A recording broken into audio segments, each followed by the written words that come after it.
اعوذ باللہ من الشیطان الرجیم بسم اللہ الرحمن الرحیم قال النبی صلی اللہ علیہ وسلم اللہم اجعل وساوس قلبی خشیتک و ذکرک۔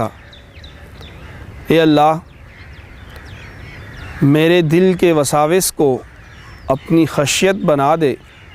اور اپنے ذکر کا ذریعہ بنا دے۔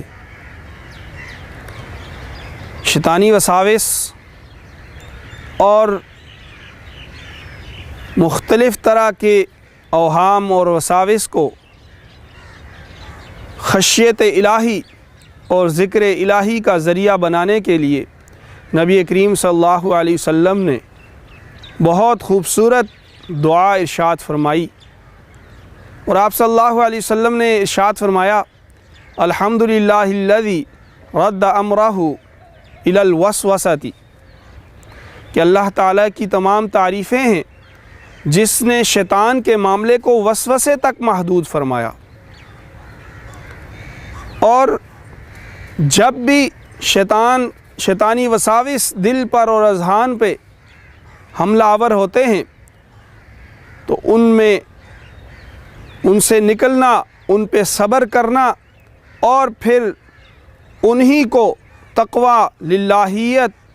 اور اللہ تعالیٰ کی معرفت کا اور ذکر کا ذریعہ بنانا، اس کے لیے دعا انتہائی خوبصورت اور مفید ہے۔ اللہم اجعل وساوس قلبی خشیتک و ذکرک۔ اے اللہ میرے دل پر جو شیطانی وساوس حملہ آور ہیں ان کو اپنی خشیت کا ذریعہ بنا دے، اپنی ذات سے تقرب کا ذریعہ بنا دے، و ذکرک، اور اپنے ذکر کا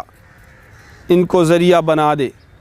کہ اللہ تعالیٰ کو ہم یاد کرنا شروع کر دیں کہ شیطان ہمارے قلب پہ حملہ آور ہے اور ہمیں دائیں بائیں متوجہ کرنا چاہتا ہے، ہمیں دائیں بائیں چیزوں سے ڈرانا چاہتا ہے، لیکن میرے دل کے اندر جو خوف ہے، مجھے جو خشیت ہے، وہ صرف خالق اور مالک اور رب کائنات کی ہے، اور پھر میں اپنے رب کے ذکر کی طرف متوجہ ہو جاؤں۔ اللہ کریم ہمیں اس پر عمل کرنے کی توفیق عطا فرمائے۔